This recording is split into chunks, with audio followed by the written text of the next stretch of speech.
자, 이번 시간에는 24, 25차시 생물 다양성의 보전에 대해서 배워볼게요.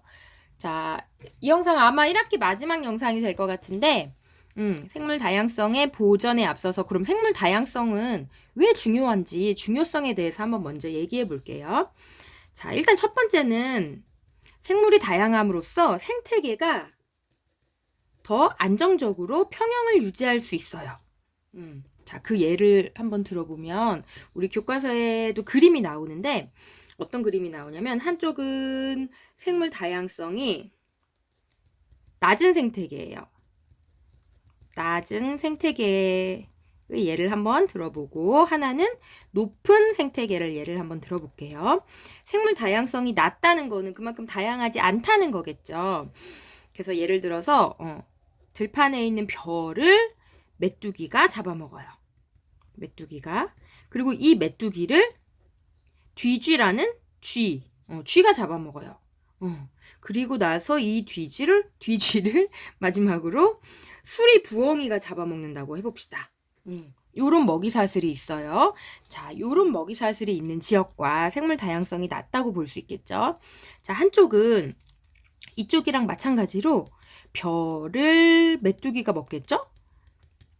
또 그 메뚜기를 뒤쥐가 잡아먹고 이 뒤쥐를 수리 부엉이가 잡아먹는데 얘네들만 있는 게 아니라 다양한 생태계, 다양한 생물들이 존재함으로써 이 중간중간에 사슬처럼, 그물처럼 얽히게 돼요. 그래서 이 벼를 메뚜기만 먹는 게 아니라 생쥐도 먹고 또 참새도 먹고 참새는 또 이 메뚜기도 먹어요. 메뚜기도 먹고 그 다음에 생쥐도 메뚜기도 먹고 그러다가 이 참새가 부엉이한테 또 먹히기도 하고 생쥐도 부엉이한테 먹히기도 하고 그 다음 또 부엉이가 오리도 잡아먹어요. 오리도 잡아먹고 그럼 이 오리는 물속에 붕어도 잡아먹고 붕어는 오리뿐만이 아니라 백로도 잡아먹고 이 백로는 또 새우도 잡아먹고 그럼 이 새우는 또 오리도 잡아먹고 오리가 또 잡아먹고 막 이런 식으로 여러 가지 얽힌 생태계가 있다고 해봅시다. 자, 이 중에서 갑자기 무슨 뭐 전염병이 돈다든지 무슨 일이 생겨가지고 이 뒤지가 이름이 뒤지가 죽었어요. 죽었어.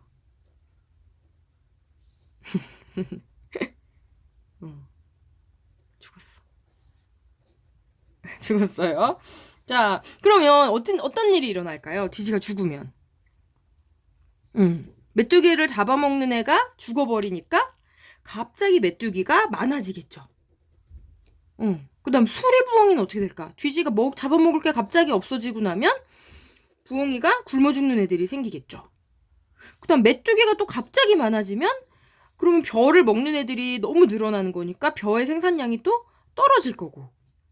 그러면은 이렇게 되면서 점점점 얘네들의 그 안정적이었던 수나 이런 게 무너지면서 생태계가 파괴될 수 있는 거예요. 평형이 쉽게 깨져버리겠죠. 근데 여기에서는 만약에 뒤지가 죽었어. 뒤지가 죽어서 별로 안 남았다고 해보면 그럼 메뚜기가 자연이 많아지겠지만 조금 많아지겠지만 그래도 생쥐나 참새들이 잡아먹는 애들이 그대로 있기 때문에 얘가 이 상황에서처럼 급격하게 늘어나는 걸 막을 수 있겠죠. 그런 식으로 이 생물 다양성이 낮은 곳과 높은 곳을 비교해보면 이 생물 다양성이 높은 곳에서는 훨씬 생태계의 평형을 유지하기가 쉽다는 걸 알 수 있어요. 그래서 생태계 평형을 유지할 수 있는 역할을 해주고 자, 그 다음에 이제 두 번째 생물이 다양하면서 무엇이 좋으냐면 사람들한테 좋은 거예요. 인간에게 필요한 여러 가지 자원을 제공해줘요. 자, 어떤 것들을 예를 들 수 있냐면 먼저 우리가 그냥 생활에 필요한 재료를 제공해주기도 하고 생활에 필요한 재료라는 게 뭐가 있을까?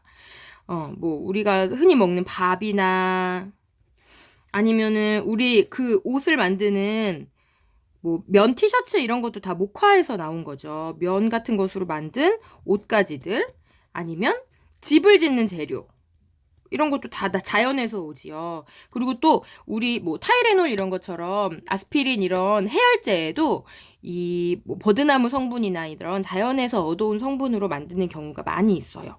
그래서 의약품들도 자연에서 온 이런 자원을 이용해서 우리가 만들기도 하고, 그다음 두 번째는 우리가 산업용으로 쓰는 여러 가지 재료나 아이디어를 제공해 주기도 해요. 그래서 우리가 헬리콥터를 만들 때도 잠자리 날개를 본따서 만들었다는 얘기를 하죠. 그리고 또 우리가 찍찍이라고 부르는 거, 찍찍이라고 부르는 것도 실은 이게 독고마리 열매가 있어요.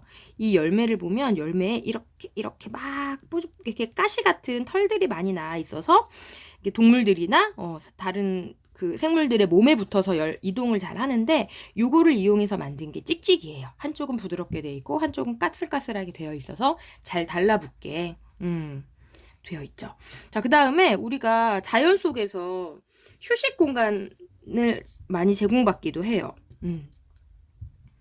예를 들면 뭐 우리가 숲이나 이런 데를 가면 편안함을 느끼기도 하고, 아니면은 뭐 그런 데서 여가 활동을 보내기도 하죠. 자, 그 다음에 이렇게 이제 생물 다양성이라는 게 우리한테 중요한 역할을 하고 있구나. 그러면 우리가 생물 다양성을 지켜주기 위해서 어떤 것들을 해야 할지 한번 볼게요. 자, 이런 생물 다양성이 흔히 우리가 감소되고 있다고 하는 그 원인이 뭘까 생각해 보면 사실 이건 인간의 활동 때문이에요. 인간의 활동 때문인데, 자, 인간의 활동이 과도하게 이루어지면서 자연을 파괴하게 되는 경우가 많죠. 그래서 자연에서 요 감소 원인에 따른 우리가 대책을 한번 생각을 해보면, 대책을 이쪽에 선생님이 한번 써볼게요. 자, 일단은 사람들이 집을 짓거나 도로를 내거나 이러면서 그 생물들이 살고 있는 서식지를 파괴하게 되는 경우가 많죠. 그래서 이렇게 서식지를 파괴하면 얘네들은 순식간에 갈 곳을 잃는다거나 집을 잃어버리거나 하게 되는 거예요. 그래서 그거를 막기 위해서는 우리가 지나친 개발을 자제한다던가 아니면 생태 통로 같은 걸 만드는 것도 한 방법이 될 수 있어요. 생태 통로라는 게 뭐냐면 도로를 낼 때 그냥 산을 툭 깎아가지고 이렇게 도로를 내버리면 이쪽에 사는 동물들이 원래는 왔다 갔다 했었는데 도로가 생김으로써 차들이 계속 다니니까 이쪽을 못 오게 되죠. 그러면서 서식지를 거의 이쪽 부분은 사용을 못 하게 되는 건데, 그러지 않게 여기를 이렇게 터널식으로 여기에는 뭐 나무나 이런 것들을 그대로 두고 터널식으로 여기를 뚫어서 동물들은 이 위를 왔다 갔다 할 수 있고 그 밑으로 이제 이렇게 자동차나 얘들이 다니게 해줄 수 있는 이런 통로를 우리가 생태 통로라고 해요.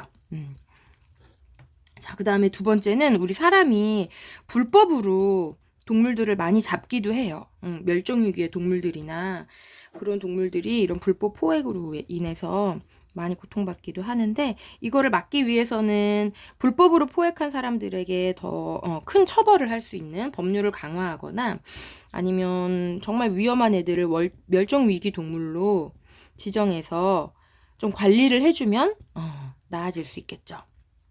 자, 그 다음 외래종이 있어요. 외래종이 보통 우리나라에 유입되면서 생태계가 많이 흔들리기도 하는데, 우리 흔히 뉴트리아라고 들어본 친구도 있을 것 같아요. 약간 쥐처럼 생기기도 하고 무슨 수달이나 이런 애들처럼 생기기도 했죠. 크기가 엄청 큰데 원래 우리에게 살던 아이들이 우리나라에 살던 아이가 아닌데, 맨 처음에 들여올 때는 모피를 쓰려고 뉴트리아를 들여왔는데 그게 아마 산업이 잘 연결되지 않으면서 엄청 개수는 늘어나고 천적이 없어서 얘네들을 잡아먹는 동물이 없기 때문에 기하급수적으로 아이가들이 막 늘어나고 있어서 지금은 그 공무원들이 나서서 얘네들을 그냥 덫을 놓아서 잡는 실정이라고 해요. 그래서 이런 외래종이 유입이 되지 않도록 막거나 꾸준히 감시하고 퇴치하려는 노력이 필요할 것 같아요.